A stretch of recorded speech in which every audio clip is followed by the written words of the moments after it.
This ought to go without saying, but unfortunately the manner in which this case reaches this court requires repetition, that immunity is presumed in the law.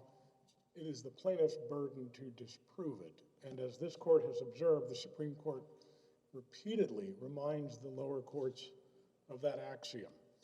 This case is one in which the district court neither analyzed whether there was a constitutional violation or the second element of qualified immunity, that is, whether the alleged violation or the potentially found violation violates clearly established law. Isn't there an even more basic problem, which is you're only representing Constable Heap, right? Yes, Your Honor. He wasn't there. I'm sorry, sir? Heap wasn't, it was a traffic stop. He was back at headquarters or on vacation for all, I mean, who knows where he was. He wasn't on the road, at the traffic stop, side of the road. He was we get these cases all the time, of course, traffic stop, excessive force allegations. People, you can't just sue the police chief, absent some training theory. I mean, right? I mean, there's no vicarious. So why are we even worried if it was a lawful stop if Heap wasn't there? It's an excellent question, Judge, and the only place I'd quarrel with you is, in fact, Constable Heap was home in bed. But be that as it may, your point is well taken.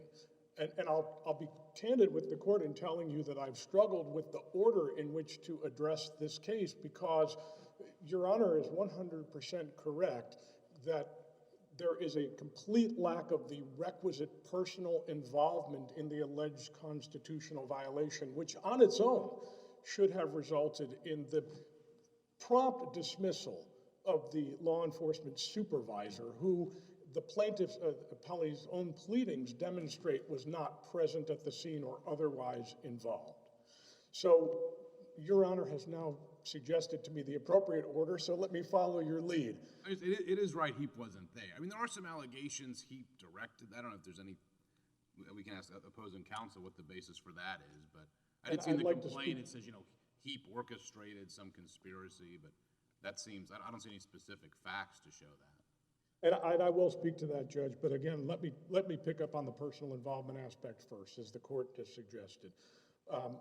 The appellee's own pleadings at 67, record 67, demonstrate that even appellee acknowledges that Constable Heap was not present at the location of the stop and investigation. A video, which is at record 63, demonstrates as well.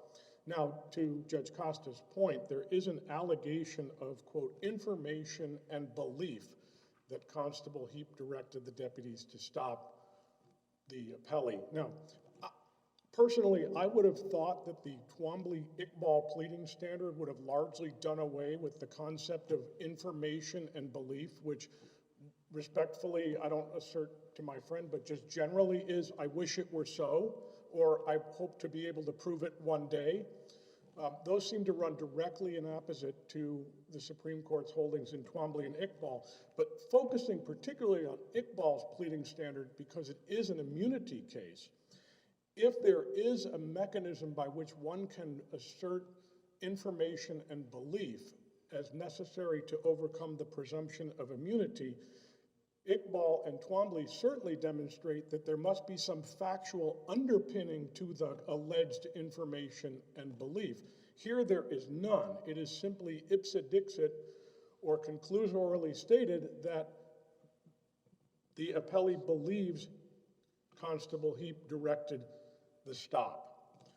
To be sure, and I'll get to this when I turn to the second element, however, Constable Heap would still be immune even if he did tell the deputies to stop the vehicle, because there was reasonable suspicion at the very least to conduct a Terry stop, which is what the video evidence shows this was, and probable cause to arrest the appellee for what even he admits he did. This is very much like the case of Tarver versus the city of Edna, in which this court found that the chief of police, Chief Kreider, directed Officer Bubella to arrest Mr. Tarver, but having found that there was probable cause for the arrest, this court reversed and rendered judgment in favor of Chief Kreider based upon immunity.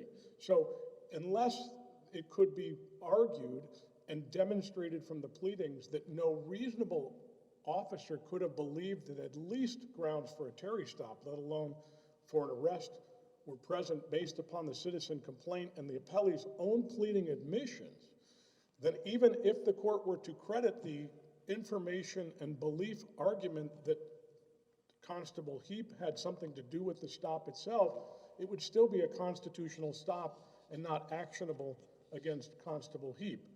The other fallback, and this may be in answer to your other point, Judge Costa, is the time-worn and almost a never availing argument of inadequate training. And the problem with that allegation is it can't be determined after the fact. That is, the allegation that I shouldn't have been stopped, therefore the officers must not have been trained adequately, finds no foothold in constitutional law.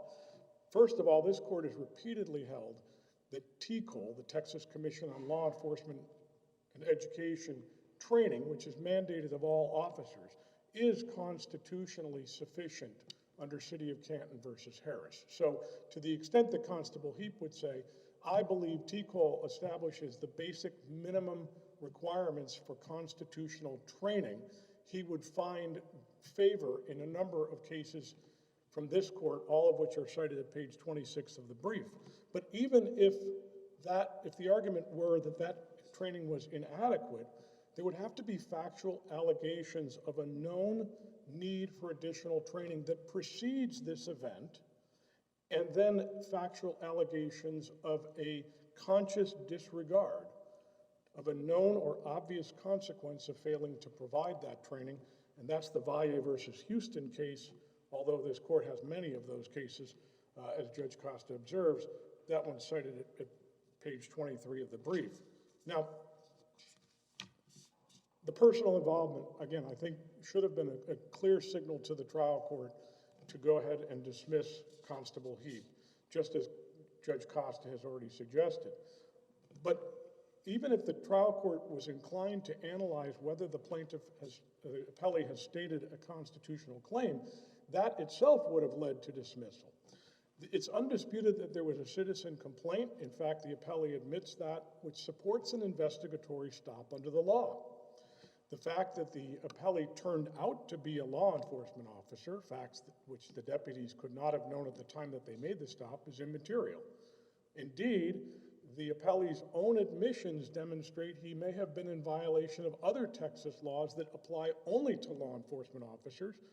The Texas Transportation Code provision, which prohibits law enforcement for traffic violations without displaying a badge, and the Texas Transportation Code, which prohibits an unmarked law enforcement vehicle from conducting traffic operations. Now, the fact that this was a Terry stop is clearly supported by the allegations and the appellee's own admissions. I would posit that the information that was provided would have warranted an arrest, but we don't have to get to that because there was no arrest here. The undisputed allegations and the video which support it demonstrate that the appellee was detained for a few minutes and he was handcuffed for 1 minute and 47 seconds. He was also the subject of a felony stop. This court has made clear that the use of a firearm in a felony stop situation based upon the allegation or the information that an individual may be armed is prudent. It may even reduce the need for additional force. That's the Hinojosa versus Terrell case cited at page 19 of the brief, in which this court said doing so may actually have effect of decreasing violence. We know as a matter of law, this court determined on Banc and Dunn versus Dank in 1996, cited at page 18 of the brief, that handcuffing is simply not excessive force, yet the appellee makes that very same argument. By the way, this court held in accord in Tarver versus Edna, which I've already pointed out. There was arguable probable cause to arrest, and there are no allegations of any of the elements of a claim of excessive force. No injury caused directly and only by a use of force clearly excessive to the need, and no allegations that the excessiveness of any force was clearly unreasonable. Now, even if the court might be able to glean some kind of a potential constitutional violation out of this action and some kind of personal involvement, neither of which the district court identified. The district court identified questions, no answers. Still, the Constable Heap is entitled to dismissal on the second element of immunity, which is that the appellee nor the trial court identified any clearly established law that would have put Constable Heap on notice that anything he supposedly did was unconstitutional. This court, Judge Oldham writing for the court, called that a doozy of a burden, as the court may recall. And here, neither the appellee nor the trial court identified any clearly established law which would have told Constable Heap or a reasonably similarly situated law enforcement supervisor that anything he was doing was unconstitutional. Last question just about the, yes, Judge. The complaint. Was the call, does the complaint reveal whether the call that someone was waving a gun and turning on the lights, was that caller anonymous or did the caller identify themselves? The caller was identified, Your Honor. Do you know where in the complaint? I mean, it's a lengthy complaint. I don't know where it is in the complaint. But you think it's in the complaint that it says that, not just and I should say, knowledge of the case? I may have misunderstood your question. I do not know if the complaint identifies the caller. I happen to know as a matter of fact that the caller was. But you don't know the complaint, yeah. And if Your Honor was, the question was whether it's in the complaint, I think the answer may be no. Right now, so. Lastly, I should point out that in addition to the qualified immunity as to constitutional claims, the district court was required to grant dismissal on the common law claims against Constable Heap under Section 101.106F of the Tort Claims Act. Counsel, just to be clear, is anything relating to the press conference relate back to the 1983 claims, or is that all under the state law claims?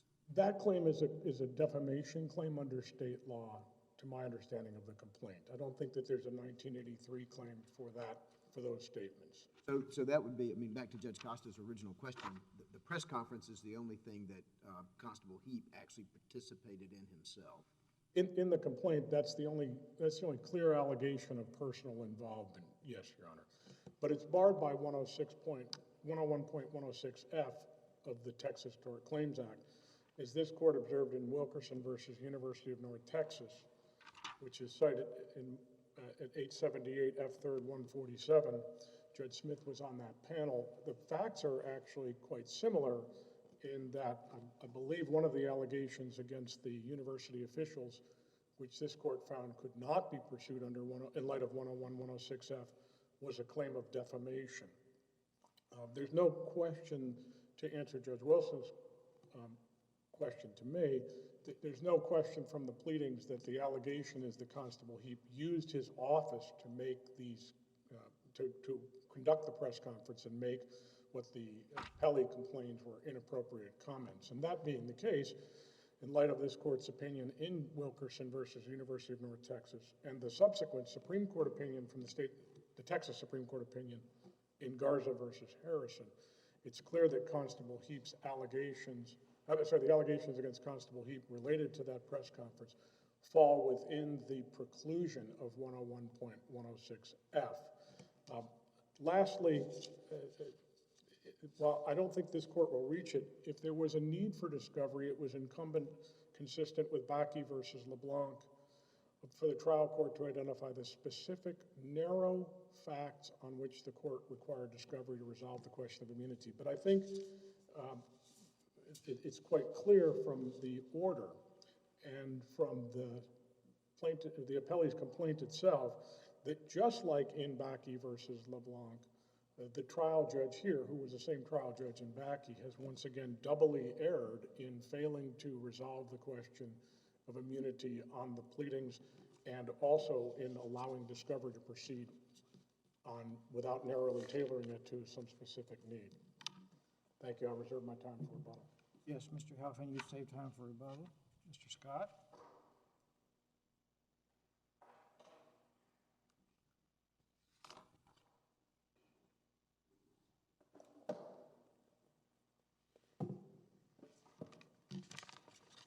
Busy week for you.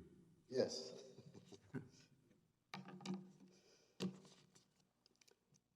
May it please the court. Southern District of Texas Chief Judge Lee Rosenthal stated the uncontroversial proposition that a police officer has a constitutional right to be free from excessive force. But the issue is whether the actor should have known that the suspect was a fellow officer. Appellant's counsel stated that the deputies, in his brief, he stated that the deputies used minimum force and that probable cause existed for an arrest. Your Honors, I ask you, how much force should be used against a uniformed police officer? Everyone here knows the answer to that question. The answer is none. So why did this happen? That's what we intend to find out. Before stopping Constable Smith, the deputy constables clearly saw that his vehicle was marked, displayed exempt license plates, and was equipped with police lights. This was the first opportunity for the deputies to realize that the use of force would be objectively unnecessary. Nevertheless, the deputies drew their loaded weapons, approached Constable Smith's vehicle, and pointed the loaded weapons at him. The use of force was objectively unreasonable at this point. But he had been reported to have pointed a gun at a motorist. The motors, yes, Your Honor, the motors reported that someone in a vehicle pointed a gun at him. So that had been reported. My argument is that once the deputies saw that the vehicle was a marked police vehicle with police lights, that should tell the deputies that, hey, this is a peace officer. There's a peace officer inside this vehicle. Well, he can't make a traffic stop outside his own county, right? That is true. Constable Smith cannot make a traffic stop outside his own county, yes. Yeah. So, All right, so he's pointing a gun at a motorist? Are you saying that's okay, that he's exempt from being even pulled over for that? I don't understand. no, Your Honor, that's not what I'm saying. First, Constable Smith denies pointing the gun. And I know for the purpose of the stop, that's beside the point. Your Honor, to your point, our allegation is that even before the stop, they knew that this was Constable Smith because he was under surveillance. He was under previous surveillance. They knew.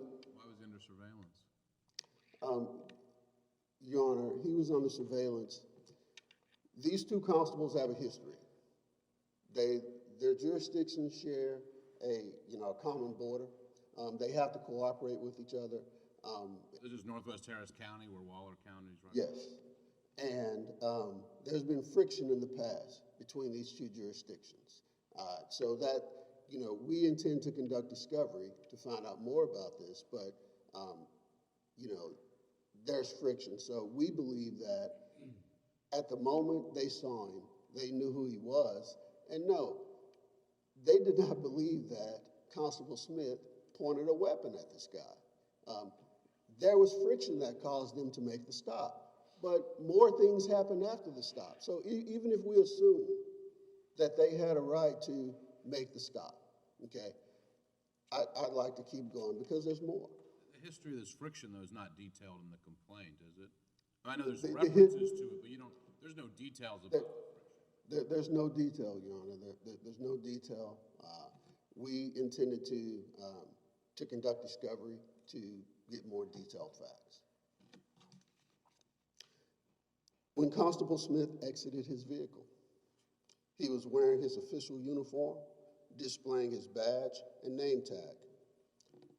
Under Texas Penal Code 22.01D, the deputies were presumed to have known that Constable Smith was a public servant since he was wearing his uniform and badge indicating his status as a peace officer. Constable Smith had his hands held in the air.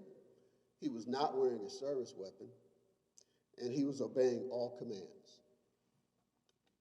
This was the second opportunity for the deputies to realize that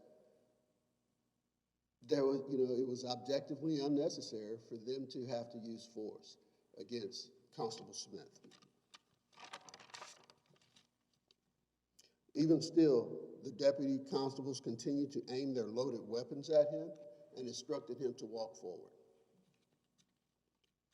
Upon exiting his vehicle, Constable Smith verbally informed the deputies that he was the elected constable of Waller County, Texas, Precinct 3.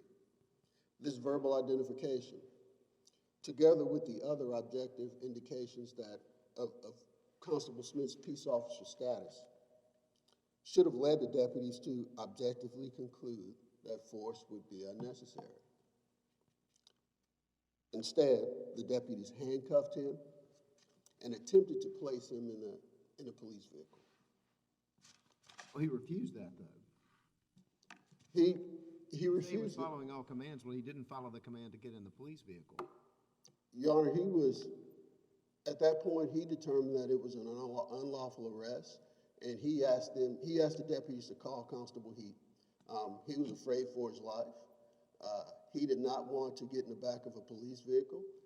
He was afraid for his life because under his judgment, the force was unnecessary. They did not have the right to arrest him and place him in a police vehicle. Well, but his views or his impressions of what was going on doesn't really, those aren't really relevant as to what those officers perceived or reasonably perceived at the time. And in other words, for qualified immunity, we're looking at what the officers perceived in terms of whether they violated any constitutional rights of Mr. Smith, right, or Constable Smith.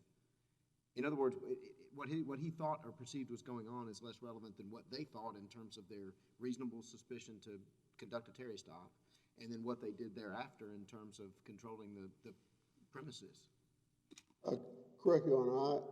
I'll agree with you that he did not obey the command to get into the police car. However, their reasonable suspicion and any force that they use, there has to be a need for it. There has to be a need for it. Our argument is that from the time they made the stop to the time they tried to place him in the police vehicle, and they saw that he was a peace officer, there was no need for force. There was no need for pointing loaded weapons at him. There was no need to handcuff him. There was no need to place him in the police vehicle.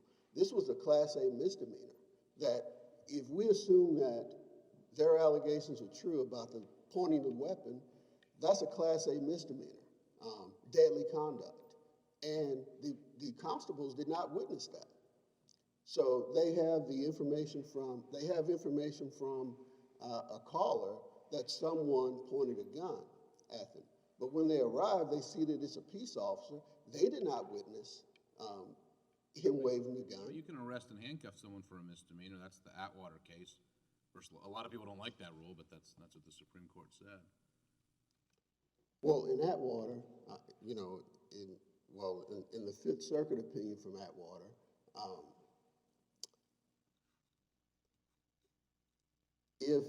believe that was a seatbelt that involved a seat. Okay.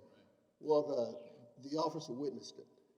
The officer witnessed the driver riding without a seatbelt. This officer did not witness the misdemeanor. So if the officer witnesses it, a warrantless arrest is fine. But if he does not witness a misdemeanor committed, then, he has no... That goes to the probable cause, I guess, but not... I thought you were trying to say because it was just a misdemeanor, there's no, basis to handcuff and that sort of thing. Well, no, what I'm saying is that there's no basis to point loaded weapons and there's no basis for handcuffing because he's not armed. He's a peace officer. He's not armed. The police officer's safety is not in question. He's not attempting to flee. Going through the sequence of events, you said they called Constable Heap, and then what happened? Well, at that point, they released him. Did Heap get on the phone? Did they actually talk to Heap? They talked to Heap. And so Heap apparently said, let him go. So how's that consistent with Heap being behind a big conspiracy to get your client? Okay, well, we didn't use the term big conspiracy, but we believe it was out of personal animus. Okay, but so then why once they actually talk to Heap, I mean, Okay. if this is a vendetta, Heap would say, do something to him, take him down to the jail. Okay, well, at that point, he had accomplished his purpose. He stopped him, handcuffed him. They have loaded weapons pointed at him, one being a high-powered rifle. You've intimidated him. The guy's scared. He's even disobeying officers to get into the car because he's scared for his life. You have intimidated him at that point. You sent your message that, hey, stay in your place. It's accomplished. Counsel, where's your case law that holds Heap accountable for any of this? Because he wasn't there. I mean, back to Judge Costa's initial question about this case. Right. How is any of this you've argued in terms of the sequence of events attributable to Heap?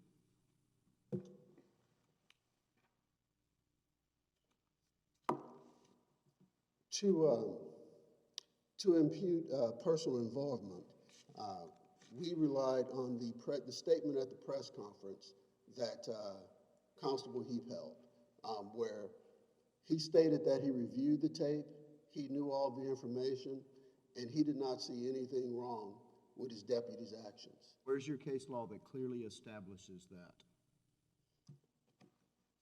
In the brief, we cited Brown versus Byer for the proposition that if the constable ratified, direct personal involvement isn't necessary unless the actor personally ratified the conduct of the deputies.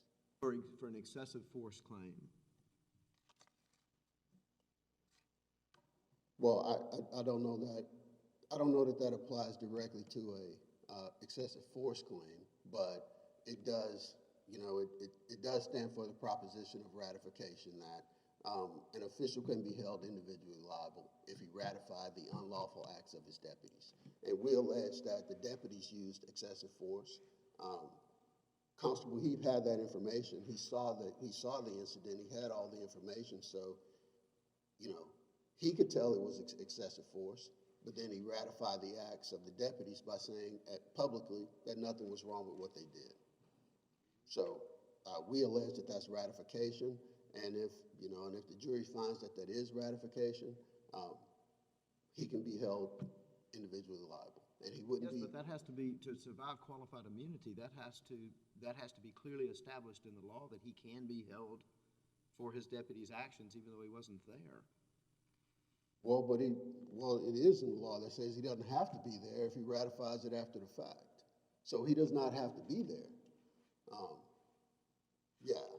I don't know how else to say it. He does not have to personally be there if he ratifies their conduct.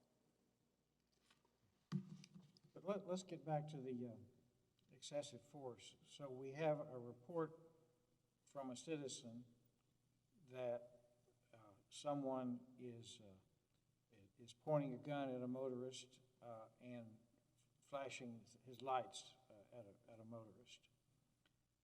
And the officers stop that person. Now, whether the person they stop actually pointed a gun or not, the officers have the report, which they would have the duty certainly to make some kind of an inquiry.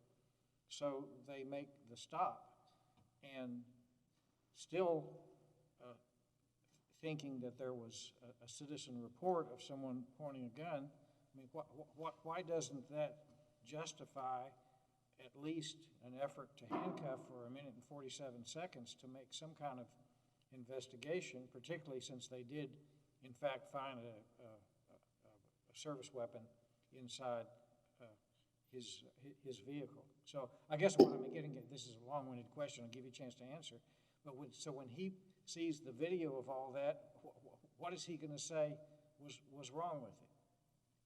Well, Your Honor, we believe that once the deputies see that this is a uniformed peace officer, of course they're going to find a service revolver. They know it's a service revolver in the car before they even make the stop. Because if it's a peace officer, he has a weapon. But when he exited the vehicle, he didn't have his service revolver on. They asked him where his service revolver was. That's alleged. They asked him where it was. He told them where it was. He was not armed. So at that point, Your Honor, we see no point for the weapons being pointed at him once they know that this is a peace officer and he's cooperating and the service weapon is in the car. He doesn't even have it on him. His hand's in the air. So yes, they could ask anything they want, but we don't think that there's any need for them to have loaded weapons pointed at a uniformed peace officer. Okay, and then after they know he's not armed, to handcuff him. Your Honor, Constable Smith believes that this was a racial incident, that they shared a border, they had to cooperate with each other, they had to treat each other as equals. This was Heap sending a message and handcuffing him. We do not think that this was just judgment being used by deputy constables. He's a uniformed peace officer.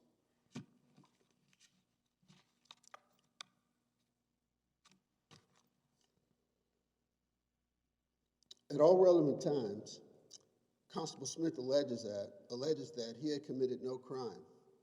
He denies waving the gun at the motorist. If he allegedly did commit a crime, the offense was daily conduct, a Class A misdemeanor. He did not pose an immediate threat to the officers or others. Again, he was a uniformed peace officer. The force used against him by the deputy constables was excessive and unreasonable. Again, there was no point for loaded weapons to be pointed at him, especially at different points in the process. There was no justification for handcuffing him when you knew there was no threat. They could have asked him anything they wanted. The appellee was not actively resisting arrest or attempting to evade arrest by flight. And although Constable Heap was not present at the scene, the factual allegations support a finding of his individual liability. The appellee alleges that Heap personally directed his deputies to conduct the arrest in this manner, which could have resulted in his death. It should have never happened. Heap then held a news conference at which he referred to the appellee as a criminal suspect, and he ratified the deputy's conduct. Also, Constable Heap was statutorily responsible for his deputy's official acts. Constable Smith sufficiently pled a Section 1983 excessive force claim against Constable Heap in his individual capacity. Constable Smith alleged that he was seized. He alleged that he suffered psychological injuries. The psychological injuries resulted directly and only from the deputy's use of force that was excessive to the need. The force was objectively unreasonable since Constable Smith was driving a marked police vehicle and Constable Smith was wearing his official uniform. Constable Heap is not entitled to qualified immunity. Counsel, at a minimum, I'm going to stop you right there. How are we to treat the district court's opinion? There's no analysis of qualified immunity whatsoever in the order. I mean, wouldn't we at a minimum have to remand it for that analysis to be done? Because I just don't see it in the denial of the motion to dismiss.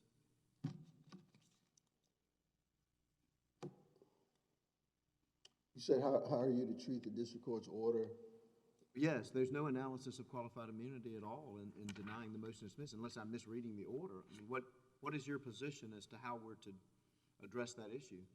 Well, if I remember correctly, I think the district court said that they needed more information. That I think the district court's intent was to allow the parties to conduct some more discovery on that issue. I don't think the district court even mentioned qualified immunity. In other words, the order to me feels like a motion to dismiss order. I think they've alleged enough, and therefore there's, enough to proceed on into discovery, et cetera. There's no analysis, though, of qualified immunity. Your Honor, I'm going to have to rely on my brief for that.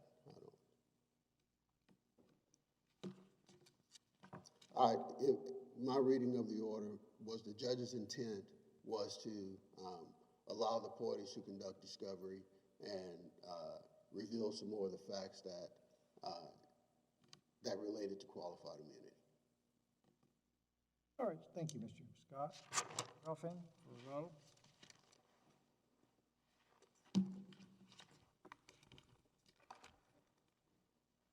Mr. Greer. I would respectfully urge this court to reject an argument that the objective standard under the Fourth Amendment for the stop, the alleged arrest, or the use of force turns on the identity of the person involved. That is a slippery slope from which we will never recover. And as someone who has defended law enforcement for over 30 years and has a history of law enforcement in my own background, it's arguably repugnant for the appellee to argue that his treatment should differ from any citizen who is accused of committing a crime. The idea that the fact that he is the elected constable of any precinct anywhere has no bearing on the constitutional questions here. There was, and I think my friend acknowledges it, at the very least, reasonable suspicion to make the stop. So that takes care of the Fourth Amendment apprehension and stop question. As for the use of force, appellee identifies no use of force.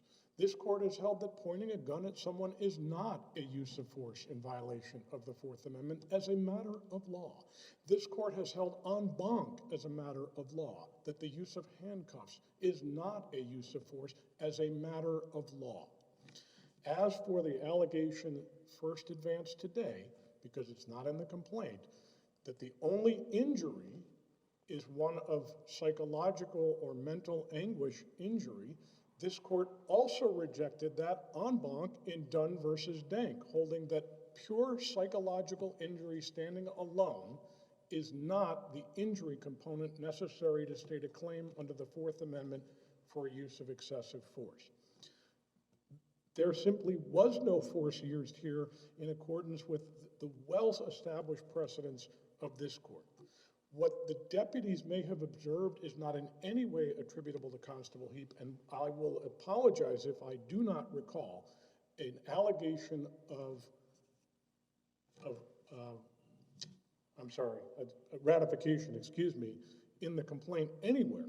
But if there were an allegation of ratification, it would be important to note that, one, the district court, to Judge Wilson's point, did not address that in any way, shape, or form, and two, neither this court nor the Supreme Court have ever held that individual immunity can be vitiated or that there's a constitutional claim against an individual defendant based upon after-the-fact ratification. In fact, that's antithetical to the basis of supervisory liability, because supervisory liability, this court has said, is similar to governmental liability for a 1983 violation. One, it requires either personal involvement, we've now acknowledged that that was not here, or two, that the supervisor did something which by its operation was the moving force behind a constitutional violation. Obviously, after the fact conduct could not have been a moving force of a constitutional violation. Lastly, to Judge Costa's question about Atwater versus Lago Vista, let me add to your consideration this court's decision in Fields versus the city of South Houston, in which this court held that state law requirements for on view of a misdemeanor arrest have no bearing on a Fourth Amendment question. But again, this is just a Terry stop, so we don't get to that. And lastly, Judge Wilson, if you'll allow me to answer the question you posed to my friend, what this court should do is what it has done, for example, in Bakke versus LeBlanc when cases reach this point. It should impose the immunity which is presumed in the law and relieve Constable Heap from the burden of continuing to litigate this matter by reversing and rendering judgment in his favor. Thank you for your time. All right, thank you, Mr. Helfand. Your case and all of today's cases are under submission, and the court is in recess until 1 o'clock tomorrow.